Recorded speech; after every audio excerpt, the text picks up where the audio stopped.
All right, folks, there is a cut on my neck. That's why I have a COVID mask around my neck. How convenient, huh? Let's talk about the Kansas City Chiefs becoming the Kansas Chiefs. A lot of people are upset. A lot of people are maybe more upset than he will be down the road. But let's talk about what Clark Hunt has done here. As far as awful timing, you're thinking, well, this is the perfect time because we're not selling season tickets yet, and we won't have problems yet selling season tickets. But it's just kind of a bad time to upset the fan base. A depressing decline in the season. Not all their fault. Injuries certainly were big, and it's just a hard time for the fan base after seeing Patrick Mahomes limp off and then watch the Chiefs being punchless against one of the worst teams in the league, against the Titans. These things happen, I guess. But moving to Kansas, state lines, I always say pro franchises are regional franchises, just like the old Kansas City Chiefs logo with like 4 or 5 states on it and the chief with a torch. But state lines do matter to some fans. In Missouri, they went absolutely crazy when Illinois was able to sell St. Louis Cardinal license plates. They flipped.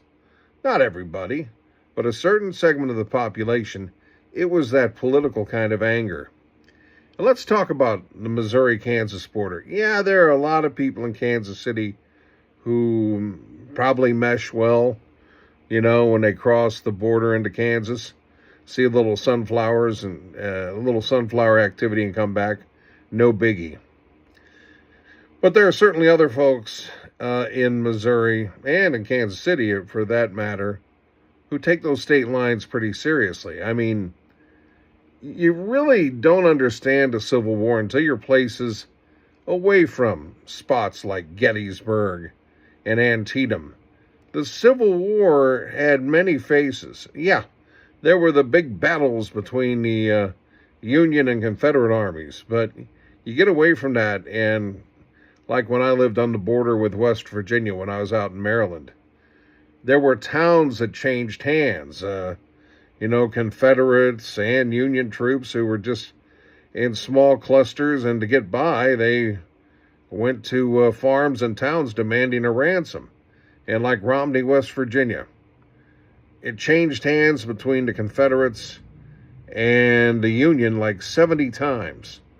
And Missouri and Kansas, it wasn't all about the CSA and the USA on a battlefield. And there were hard feelings. And again, the Kansas state capitol was burned down or darn near, something like that, as a result of those tensions that built up well before the Civil War and continued after. So that state line matters to some people. Now, are people just going to stop being Chiefs fans?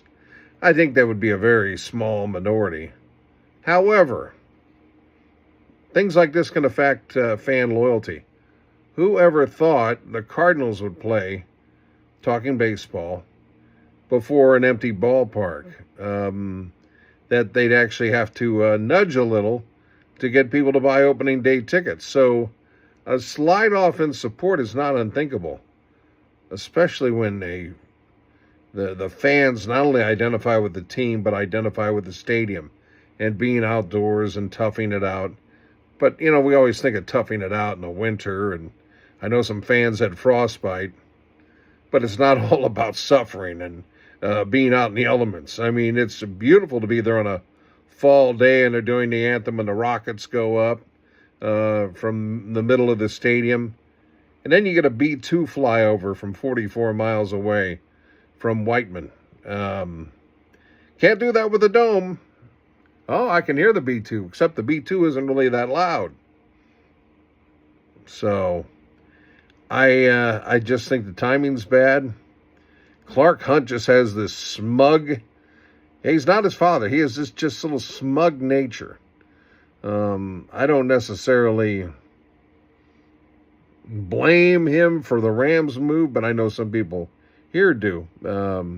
I guess that's immaterial. They're not going to go to Chiefs games anyway.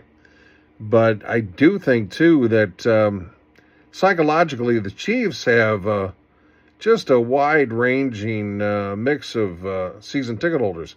When I say wide-ranging, I'm not talking about demographics. I'm talking about geographics. People from Springfield, Hillsborough, people who travel 4 or 5 hours to go to a game. And, when you move the goalposts, all of a sudden it's a Canadian Football League field goal. Some people might say, you know what, I've got some tough financial decisions. I might just be a 2-game-a-year guy. I'm getting up there in years.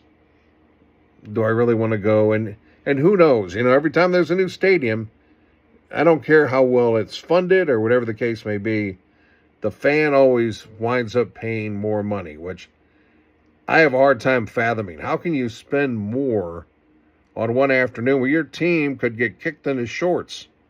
I don't know. But the Kansas City Chiefs, I don't think there's any doubt about it. After having some nice little additions and renovations at Arrowhead, they're going to say goodbye.